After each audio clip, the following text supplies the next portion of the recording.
for things like burnout and compassion fatigue. I'm also going to talk about a little of the jargon, like how do we label these different things that can happen, as well as the positives that can happen, such as vicarious post-traumatic growth.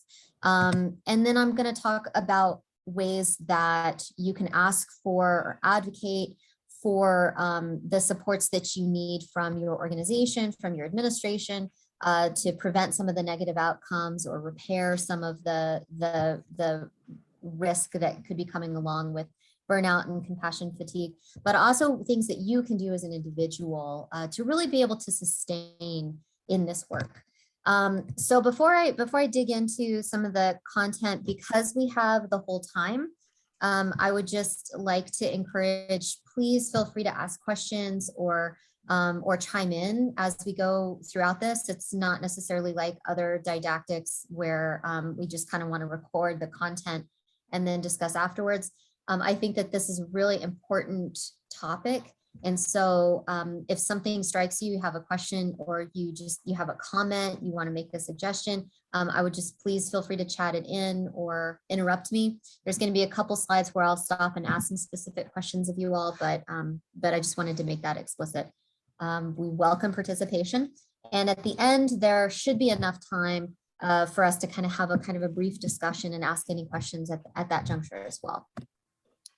So where I think is important to start, as I mentioned, when we're working with the substance use disorder population in general, and I think most of us work for safety net organizations or possibly some of the kind of frontline places where we're really trying to help those that are marginalized, disadvantaged, that have high levels of trauma exposure.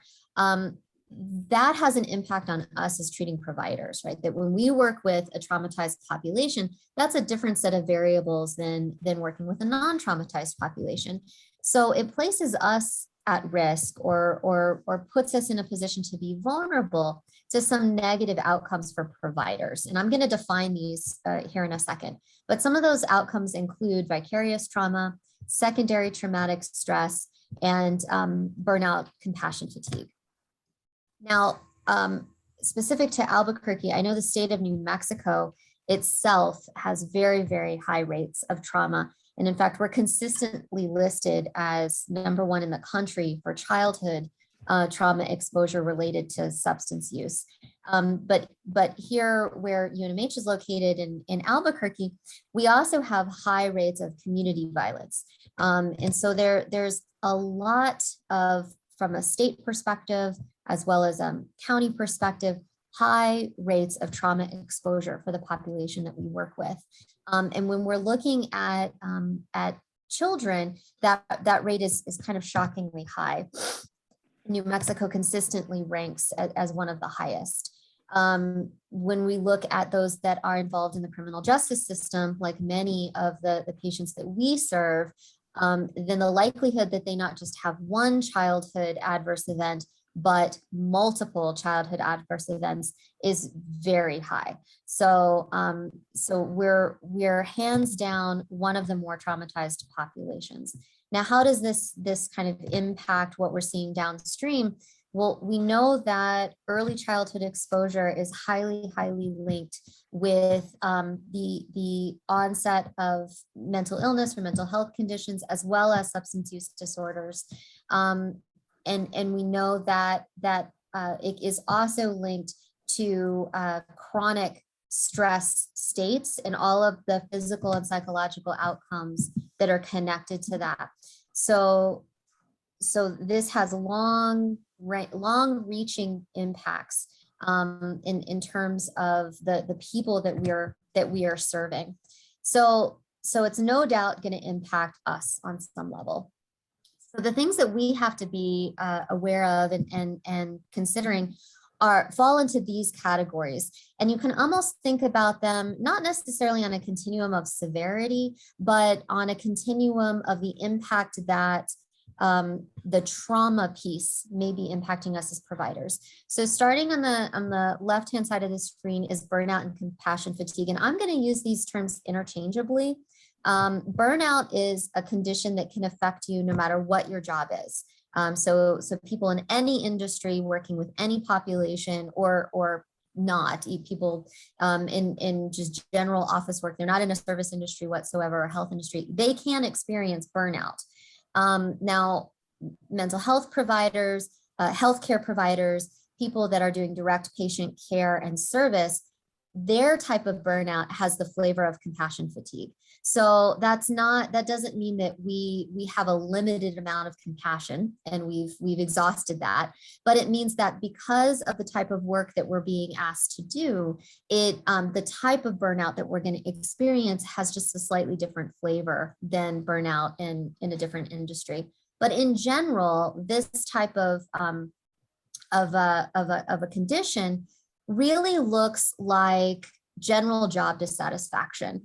And it starts with sort of exhaustion or fatigue.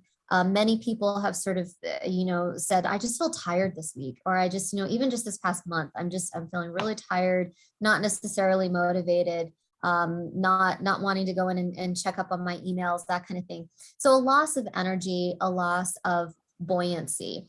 Now that then will transition, if it doesn't improve, into loss of motivation. So not wanting to come in, not wanting to do the work. And then at its more extreme end will be, will turn into cynicism. So not just, I don't want to come to work, I'm dissatisfied with my work, but I don't feel like I'm making a difference. It doesn't matter what I do. These people are never going to get any better. So that kind of an approach, and usually this is more related to the demands that are placed on us in the work environment. So a lot of things that can contribute to this have to do with the work environment itself, like how much of a burden administration pieces place, documentation places, how many resources we have available to us or the community, how we're able to work and integrate with other providers, or are we the only person that can take care of the needs for that patient population? And it's typically cumulative. This doesn't usually happen with one bad day. This is usually something that happens over weeks, months, or years of hitting those systemic challenges. And the typical way we deal with this is, and I'm going to talk about some specific strategies to address it, but usually it's to take a break, to go into a phase where we have regular spaces to recharge, but we don't necessarily need to go in and kind of get our own therapy, get our own work for it to address burnout or compassion fatigue. Usually it's something that can be addressed either as a system, as an agency, in addition with some personal interventions that I'll talk about here in a minute. Now, secondary traumatic stress and vicarious trauma, these are things that can happen to providers that are specific to working with a traumatized population. And they tend to mirror the symptoms of the population that we're treating. So secondary traumatic stress usually is the result of working with one or two really intense cases where we've heard about their trauma stories, we're interacting with the trauma details or the symptomatology, and we're starting to take that home. It's starting to permeate our day-to-day, our work experience, and our symptoms can start to mirror those individual cases. So these are usually considered where we've over empathized with a particular patient, and our symptoms will mirror that of what we're seeing. So I know, for instance, I spent a year working at the VA where I worked with only sexual assault survivors, and it was all day, every day, clinical work, listening to sexual assault stories, helping patients that had all of the PTSD symptoms related to that condition. And I had a handful of patients who who their stories were really impactful. I remember one, the assault was really severe and it occurred in a parking garage. And so I started to have kind of an avoidance of parking garages. I started to have a fear or a phobic response to that particular location that I'd never had before. And I never had a negative experience related to that. So I was starting to experience some of the secondary traumatization specific to that individual. Now, if that continues and we're working with a large caseload, so we have multiple people with these types of trauma symptoms, then we can start to shift into vicarious trauma, which isn't specific to one individual, it's multiple individuals. So it's sort of a profuse sense of being out of control, feeling powerless, not just a mirroring of individual symptoms, but sort of that general profile of having a PTSD and anxiety, a depressive condition. Now, for these two things, when a provider starts to experience these, if they can't kind of pull that back and get some extra support, tap into some extra resources, then it can turn into its own mental health condition for that provider. And what they typically need is treatment themselves, not just time away from work, not just support systems at work, but they may actually need to take a little bit of a step back from working with those individuals and get some of their own therapy, do some of their own work to make sure that those shifts in belief that their patients are bringing in, day out. I can't trust others. The world is dangerous. I feel entirely out of control. Bad things happen all the time. That we have to work against those beliefs too, because there can be a contagion effect there. So that's just showing you kind of the continuum of the risk factors or the risk conditions that we can get when we work with a traumatized population. Now, I'm going to focus specifically on burnout and compassion fatigue here for a minute. So just going back to burnout, what do you guys think are some of the biggest contributors in your life or in healthcare work in general that place you at risk for burnout? What might that be for you?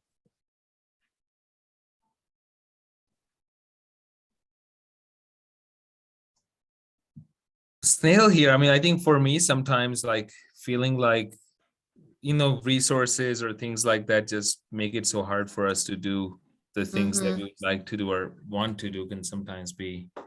Yep. Yeah, exactly. So not feeling like you have enough resources either in the community or in your organization. Ryan says no help or assistance from the employer. Absolutely. So one of the biggest risk factors for burnout is working within a dysfunctional system, like not having support from administration, whether that's to, take time off, whether that's a super high caseload, not having protected time for documentation or different things. So it's just like that constant pressure to stay on the treadmill and keep running. Feel like you're doing a lot and you're asked to do more, right? It's Dr. Singleton's office. Whoops. So Dr. Lindsay, this is Jeanette, and yeah. And I own this, and maybe there's somebody out there that does Sure. as well. And, but I think it's our lunch hour right now. I just answered. Whoops. That's okay. My biggest contributor, I believe, is my thought process that thinks I can do all things all the time. So yeah, if I've got something busy going on at home, but they need help at work or somebody to do vaccinations. So something in additional to what you normally do, I think. Sure, why not? Right. So, and thank you for saying that, Jeanette, because we'll talk a little bit about some personal strategies that you can apply, such as putting guardrails around your personal time and recognizing what your limits are. That I think sometimes those of us that go into this work want to work with the populations that we do can feel a tug or a pull to sort of be a little superhero-esque, like not really understanding that we're human, that we have limits, because we see how much they struggle and the just day in, day out pain that these people are in, that pull to want to meet as much need as we can, recognizing that there's unending need. It can set us up for that, right? To really struggling to say no. Absolutely. So great. Thank you for sharing that, everybody. So like I said, compassion fatigue is a special kind of burnout. that people who work with a traumatized population can run into. And it doesn't mean that you've run out of compassion, but it does mean that you've run out of resource, whatever that is, internal, external, the combination of both, but some kind of like gas, right? You're running on empty. You don't have enough fuel in the fuel tank to keep moving forward without starting to have difficulty. And 9 times out of 10, the reason why we end up in this situation has to do with the work environment. It's not a matter of if you are going to hit this. It's a matter of when this is going to impact you, because all of us that work in this field with this population are at risk for developing compassion fatigue because of the types of variables that come along with this work. So what tends to show up first are the work-related symptoms, where it's kind of just like this: I don't want to come to work. I'm starting to dread it. You notice on the weekend, like halfway through Sunday, you're like, oh, I'm not ready to go back. I didn't get enough time. I didn't put enough gas in my fuel tank with my time off, that now I have to face another Monday. It also starts to show up with sort of this reduced empathy towards patients, towards the population that we're working with, where it's sort of like they're not being compliant, they're not doing what they need to do, less energy, less motivation to keep problem solving, to keep looking for a different way of looking at it, to keep giving them the benefit of the doubt. You also start to notice increased use of sick days, and just in general in your life, this sort of lack of positive emotion, lack of lightness, right? This joyfulness, and a creeping in of cynicism, which is that mindset of, it doesn't matter what I do, they're not going to get any better. I don't make a difference. Nothing I do really matters. The system's broken. The population is too ill. The community is sick. That sort of general lack of hopefulness that things can get better. So if we take it out of burnout and we just talk specifically about compassion fatigue, what do you think are some of the signs for you that you notice when you're like, okay, I'm starting to get towards empty, I'm running low?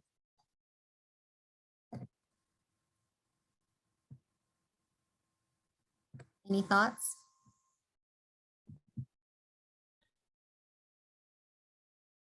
Kind of just finding too drained at the end of the day, Mhm. potentially kind of early on for me. I know that's a warning sign. Yeah, exactly. And that's some of the first things, is that fatigue, right? When you feel drained, you feel exhausted at the end of the day, at the end of a week. Ryan says complaints about the crabby doctor from staff and patient, right? So when your fuse is a little short and you're like, I keep snapping at people. Yep, Jennifer, like difficulty getting out of bed. That's a really clear sign for people. Poor sleep. I know that impacts me hugely. Like when I start noticing, I've had a couple of days of either I can't stay asleep the whole night, or I'm having a lot of trouble falling asleep. I'm just thinking about stuff, can't shut my brain down. I know I need to take some personal time. Looking for another job. Yeah, that's a big sign when you're like, I'm going to see what else I can do. I'm in the wrong job. Exactly. So I just want to add, and I don't know that I noticed this, but other people will mention it. And I don't want anybody to think that I'm a horrible person, but I start to use vulgarity. Yeah. Yeah, I do. I will say, and they'll say, are you doing okay? And I'll say, yeah. And then I'll add a vulgar word to it. But yeah. not toward anybody in particular, but it must be my stress language or something. Yeah. Yeah, no, thank you for sharing that. I totally relate to that too. And the people around me, I can tell when we're in a meeting and I start to hear the F-bomb showing up. It's like, oh, we need to take a break. Let's go take a walk or something, because people they're not feeling their best selves at this moment. Yeah, you notice like maybe engaging in some coping behaviors, like eating too much, maybe having an extra glass of wine at dinner, feeling guilty. Exactly. Thank you guys for sharing all those things. I think that's all signs, right, where we're starting to get too close. So here's kind of a breakdown of some of the things that we start to see related specific to compassion fatigue. There's a set of emotional symptoms. So kind of what people already described, like those like negative mood, being on edge, snapping at people. It can sometimes even look a little bit like depression, like that sort of amotivation, fatigue, like that sort of stuff starting to show up.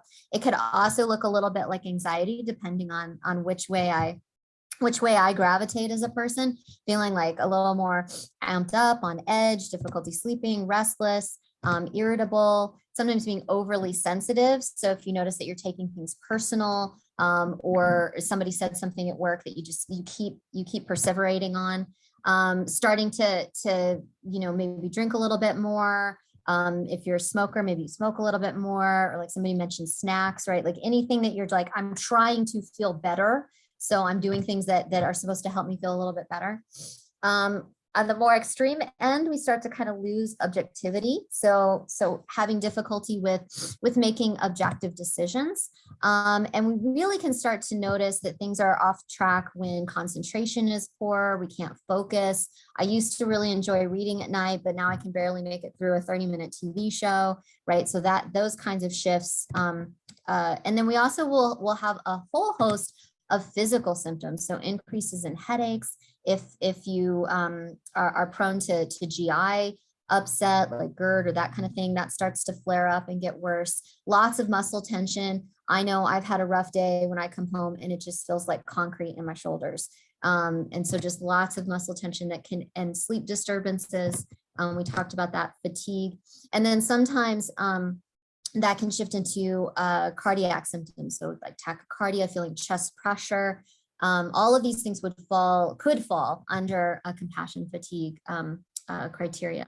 So what are some of the things that make us vulnerable for falling into this? Like I said, if you work with this patient population long enough, it's only a matter of time before you're at risk for developing compassion fatigue, this particular type of burnout. And so being kind of vigilant to it, having strategies to maintain and cope with it are the best ways to persevere in doing the work that you care about and really being able to make a difference. And one of the main things that we have control over is our thinking. So I think Jeanette mentioned that, right? My thoughts can be my own worst enemy. And one of the main ones that we want to counter is that hallmark symptom of I don't make a difference. Nothing I do seems to be enough. So when that starts to show up, now I know I'm definitely in that risk zone, and I need to really work on shifting some of those perceptions and looking for opportunity where I do make a difference, no matter how small it is, because that belief I don't make a difference is a straight line for some negative outcomes if we continue to let that seep in. Having lots of problems with the system. Like I said, some of the main contributors to this are not necessarily us as helping providers, and not even necessarily the patients that we work with, because this isn't secondary trauma that we're talking about. This is compassion fatigue. So a lot of the reasons that we fall prey to this have to do with dysfunction in the system itself.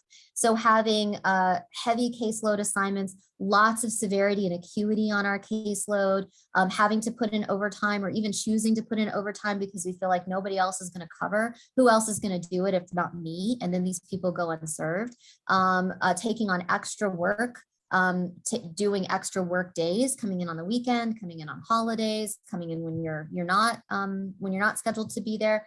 Working in a system that doesn't have trauma-informed care or isn't applying trauma-informed care, and having just a general kind of hands-off, laissez-faire managerial system where they're not being proactive to support you and making sure that you have the things in place in your work environment or in your workflows that help to prevent this type of burnout.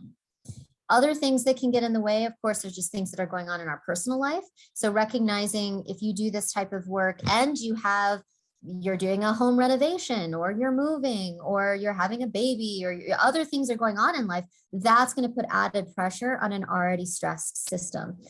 So keeping in mind that increases our risk at those times just because we have stress going on in our personal life.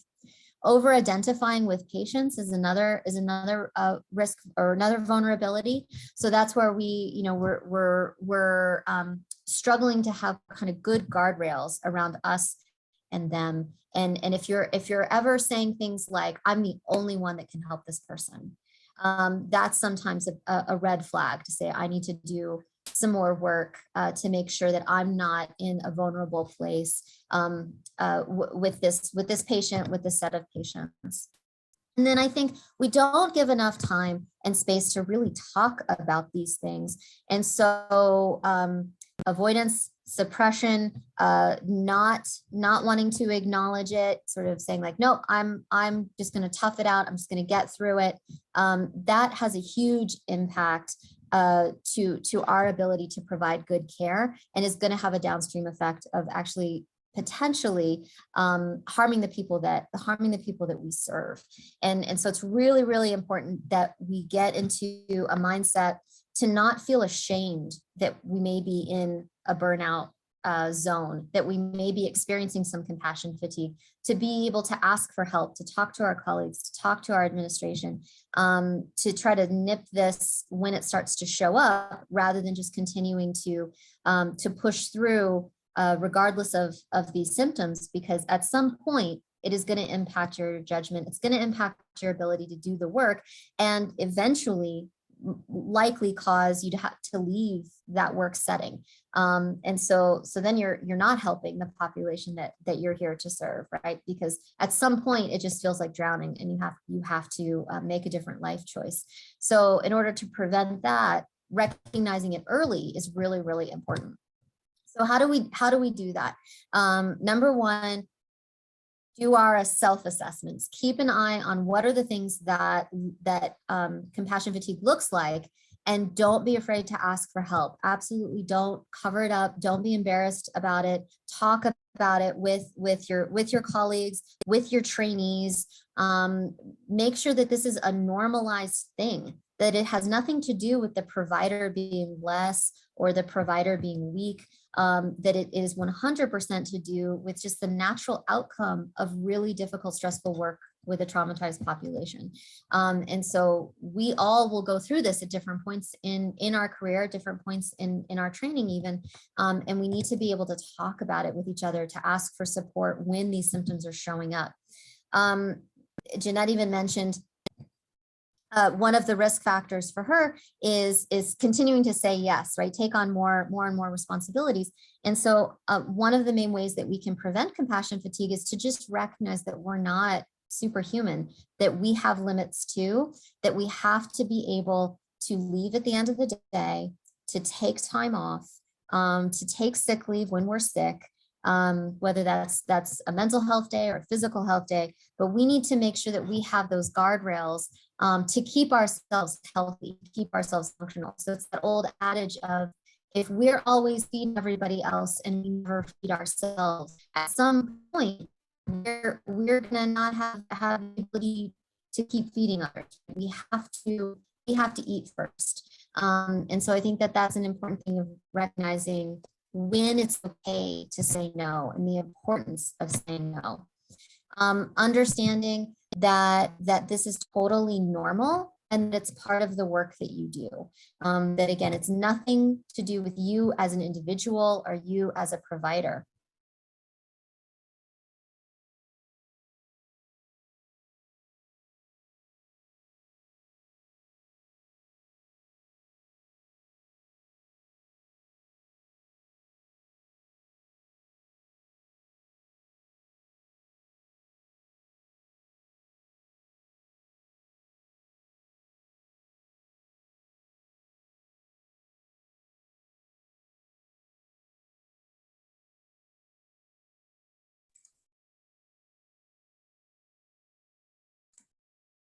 Hi, I'm not sure. Larissa, did you get? I got booted, so I'm on my hotspot now. So, okay. Oh, again, I'm sorry. Talk about things that put us at risk for burnout. poor internet connection. Okay. All right. So, is this kind of where we left off? Okay, awesome. I think this next one is really important, and this is reminding yourself that you make a difference every single day, that what you do matters. The populations that we work with, substance use disorder is a chronic condition. A lot of the comorbid conditions that our patients have are chronic conditions. So we're not going to see huge improvement in a short amount of time. We're not likely to provide an intervention and then see the immediate impact of that. So we have to do things for ourselves to protect ourselves, to remember that even though we're not seeing that major change, that everything that we do has a positive impact on that person's life. And so I encourage people to put on like Post-it notes on their computer or on their desk or something that says like, what you do matters. You made a difference today.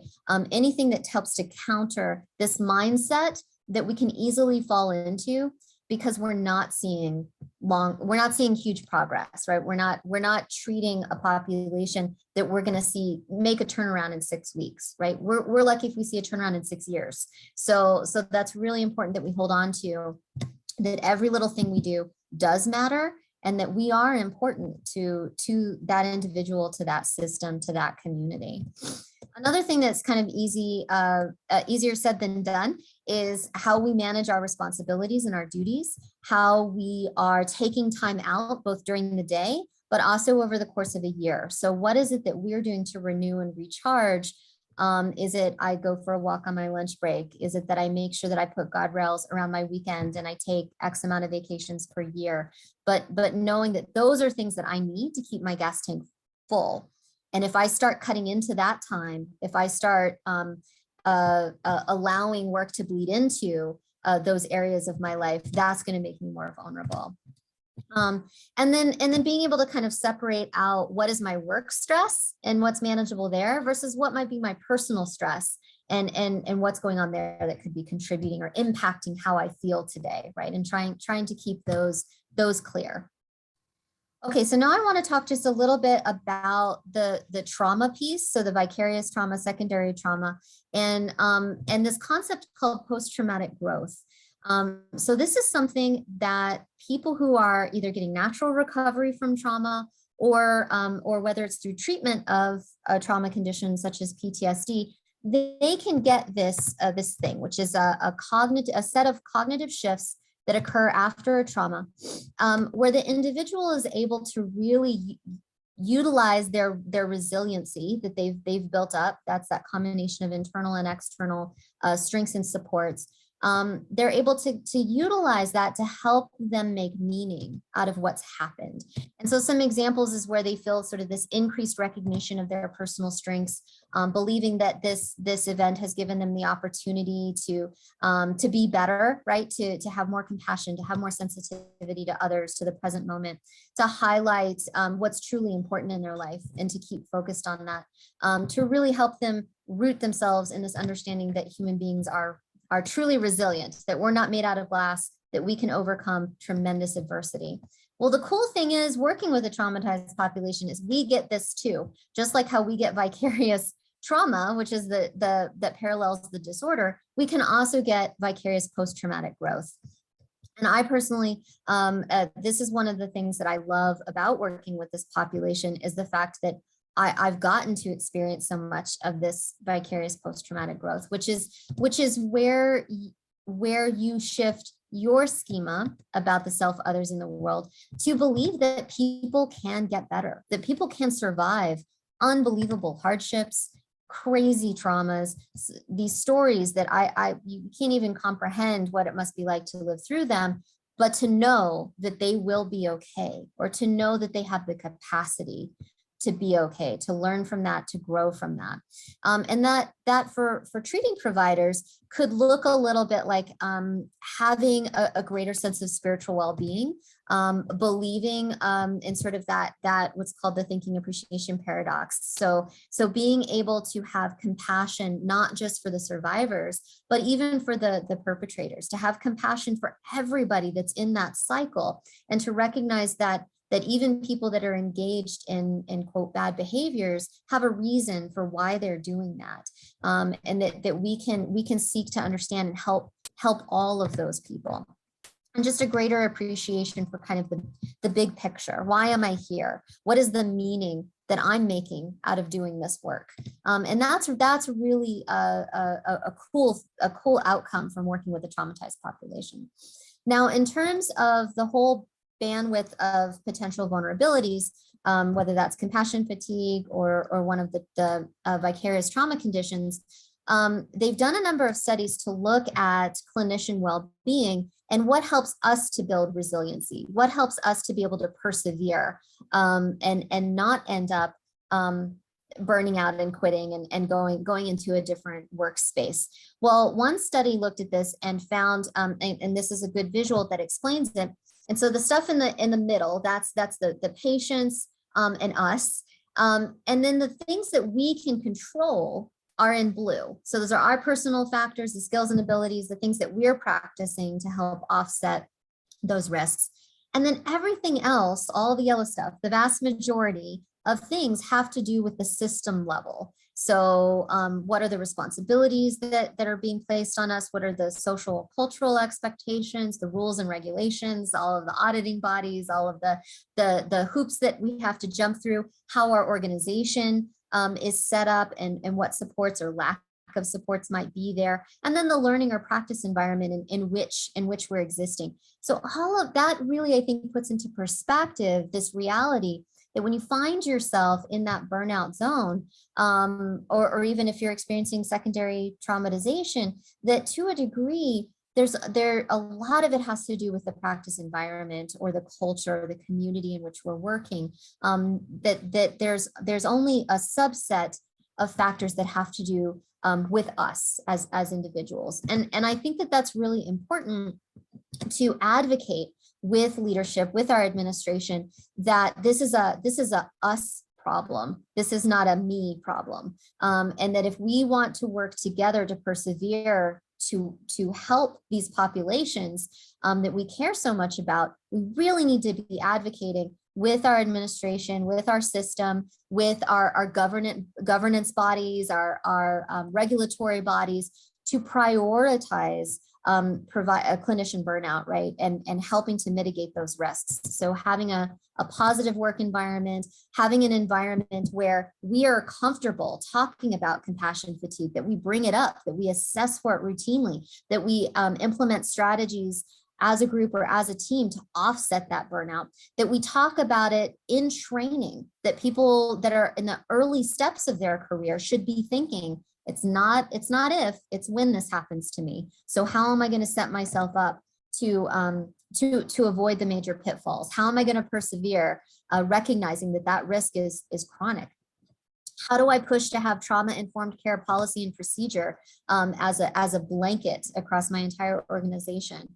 And what are the ways that we can advocate for ourselves to reduce things like paperwork or administrative burnout, issues with IT or EMRs, other things that my internet going out, like all of these things that kind of add to the little drops in the bucket that drive us crazy.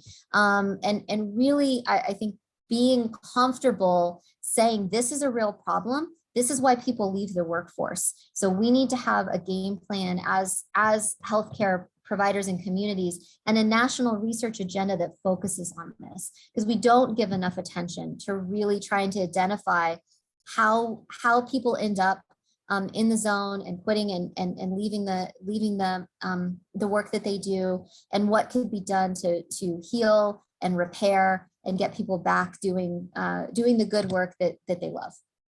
So now I'm going to talk a little bit about all this lip service is to say a lot of this is system level. So there's a lot of room for growth on both a national agenda, a research agenda, an administrative stance, right? We need to be talking and advocating for those things. But there are also things that we can do as individuals. And so one of the first things that I would really recommend to try to deal with compassion fatigue and burnout is to do a regular self-assessment. So the ProQual 5, which you should get along with the slides, is a self-assessment that you can take at any time. You could take it monthly, you could take it yearly, whatever makes sense for you. But it measures two continuums: a compassion satisfaction. So how happy are you with your work? And then your compassion burnout risk. So how likely are you that you're in a compassion or burnout risk right now? And what are the specific areas that might be contributing to that? And then it also assesses for the likelihood that you may be experiencing some traumatic stress. So here's the assessment. It is, I think, 30 questions on this Likert scale. And like I said, you just do this yourself. This doesn't have to, this doesn't have to go anywhere. You score it yourself, and it gives you a score on all three of those continuums. So you could be somebody that has very high compassion satisfaction. I love my work, but I'm also experiencing some secondary traumatic stress, right? So we can, it's not either or. And so this can be really helpful to come up with, what do I need to do to offset this? How do I need to cope better? So again, just from an individual perspective, I like to talk about when we say, what are the things we can do at a prevention level for ourselves, is this idea of coping as an action, right? So the root of the word cope means to meet in battle. And I think that I just love that the origin of that, because it's not a passive stance. It means that we're actively seeking to master, minimize, or tolerate whatever is the stressor or the risk factors in our life right now effectively. And if we expect that this is just something we're going to do reflexively, or something that we're just naturally have evolved, then we're putting ourselves at risk. Effective coping means that we're every single day being purposeful and strategic with our self-care strategies. And so that means really making sure that we're prioritizing our social networks and close relationships, and we're protecting those spaces, that we're not letting work bleed into that we're doing things that have to do with a healthy lifestyle, like prioritizing our sleep, exercise, time off, that we're fostering things outside of work, that we're practicing things like mindfulness and meditation throughout the day. And that we have some kind of a spiritual support. That doesn't mean religious, but we have something that makes this work meaningful to us. Another antidote that is part of this active coping is utilizing evidence-based treatments. So there's a lot of research that has shown that if you're a provider that's delivering kind of like best practice standards, you're here because you're one of those providers that cares about that. That actually protects you from burnout and compassion fatigue, because you're much more likely to see improvement in your population, and you're more likely to be kind of buffering against some of the things that can really lead to that compassion fatigue. Now, another set of strategies that we can apply are called higher order interventions. So not just coping and self-care, but these are things that actually have to do with tapping into our belief systems and how we think. So it's kind of having a core philosophy that guides your work, like those Post-it notes, what you do matters, and putting that consciously and mindfully into your day-to-day. Why are you choosing to be here? What is it that guides you? Why is this meaningful to you? And if you can answer that succinctly, that is a really helpful protection to guard against the inevitable disappointments, obstacles, difficulties that show up, right? Another thing is to counter this phenomenon of rumination. So one of the #1 predictors of burnout are people that engage in chronic rumination. So that's where, and I think COVID obviously has hugely impacted the likelihood that we're gonna engage in this. But most of us don't experience the rumination while we're at work because we're too busy. So we're doing so many things that our mind doesn't settle on that problem or that difficulty until we're on the ride home, until we get home, until we're sitting at dinner with our family, or we're trying to pay attention to a TV show, and it just won't turn off. It's just that thing that's chronically playing in the background. That particular ruminative process is exactly how we develop. It's exactly connected to how we link and recall memory. And so we can kind of get into this mindset where everything feels distressing all the time, even though we can't put our finger on exactly what it is. It's like our mind is playing that distress tape recorder constantly in the background. So we're essentially giving it inappropriate attention. We're focusing too much on that. So it's like an emotional hamster wheel that's going around and around and around. So the best way to counter that is to recognize your mind's likely to go there, because that's just what we do as human beings. We're likely to place that inappropriate attention on the stressor, on the problem, on the negative aspect of work, the system, the patients, whatever that is. And so we get stuck in this I would have, should have, could have to kind of mindset. But that is only going to lead to increased feelings of helplessness, anger, frustration, demoralization, all the stuff that's linked with burnout. So we need to actively, purposefully take control of those thoughts. And one of the best way to do that is to turn it from a problem that doesn't have a solution into a question that does. So instead of saying, my schedule's so stressful, it's not manageable, I can't manage it, say something like, what could I do to make my schedule manageable? So just shifting it from a statement that has no solution to a question that likely does have a solution, moves it from this place of hopelessness and helplessness to a place that you can actually find a solution to that problem, that you can actually set up an opportunity to fix or solve, no matter how small. So kind of breaking it into those bite-sized pieces. The other thing is being very intentional with your time and putting those guardrails up. So making sure that that when you enter work and you leave work, that there is some ritual that starts and ends that day. So you're not allowing that, whether it's mental or whether you're actually literally bringing work home, you're not allowing that to bleed into that personal space. So having a key activity or something that symbolizes that transition, even if you work from home. I know during COVID, people would say that one strategy they would use, even if they work from home, they would leave work in the morning, walk around the block, and then come back in as they were starting their new day. Or they would make sure that they got up and they changed into their work clothes, even though they were working at their home office. And then they change out of their work clothes when they go home. But just anything that helps you to really have that light switch. I'm at work and now I'm not at work. Another thing is to ask yourself this question: if I could snap my fingers and be doing something that feeds my soul, what would that be? And if you don't have an answer, that's a really great opportunity to say, okay, I may be vulnerable to some compassion fatigue, so I need to have an answer to this question. And when you find it, you make sure that you are actively putting whatever the answer is into your daily, weekly life, that there needs to be something outside of work that feeds you, whether that's social connections, family time, hobbies, leisure, whatever it is. Those energizing, feeding activities are not to be done mindlessly. They're to be done very purposefully. And then lastly, one thing that science has shown hands down is an effective strategy for dealing with all kinds of stress, but particularly burnout and compassion fatigue, is adopting a mindset of gratitude. So do you have a gratitude practice? And it could be something as simple as every day I write down one thing that I'm grateful for. This practice, although it may sound a little hokey or overly simple, it actually has a lot of impact.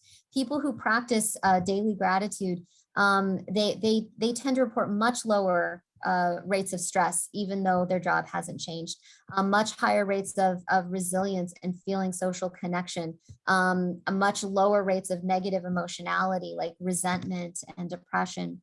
So gratitude is a really important thing that helps all of us, and to think about what is it that you could do every day that you can be grateful for, and allowing that to be the focus instead of the things that are problematic, right? So we'll end here and just say, could anybody share one example of something that you feel grateful about the work that you do?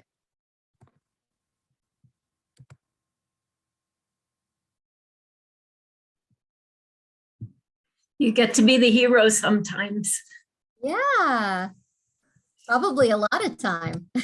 I have an example too about my daughter used to, for many, many years, volunteered at a suicide hotline, and they would have this concept of the emotional raincoat. And so before you start your workday, you just visualize this raincoat that you're wearing, and all the troubles can flow off of this rain. It won't permeate. And then at the end of the day, you remember to remove the raincoat. And it's just a visualization that, and so I was thinking with some of these patients where you look at on the schedule and go, oh my God, you know, maybe I should start using the raincoat. Yeah. Yeah, exactly. Put on the raincoat so you can let it roll off you, whatever it is that you're about to walk into, right? It's kind of that what we need to protect ourselves. Exactly. Yeah, and Vanessa shares being grateful for coworkers. Absolutely. So just that would be my take home, is to think about how you can adopt some of these really simple strategies into your day-to-day life. The slides also include a bunch of resources for where you can go to get more information, where the ProQual is, activities for clinician self-care, the wellness wheel, all of these types of things. And I'm going to wrap up by saying I am super grateful for all of you, because I so admire and appreciate that you care about continuing education, that you care about best practice, that you care about working with the patients that you work with. And so it is just a pleasure to know and work with you, and it keeps me going. So I appreciate all of you. Any other thoughts people had, or questions or comments?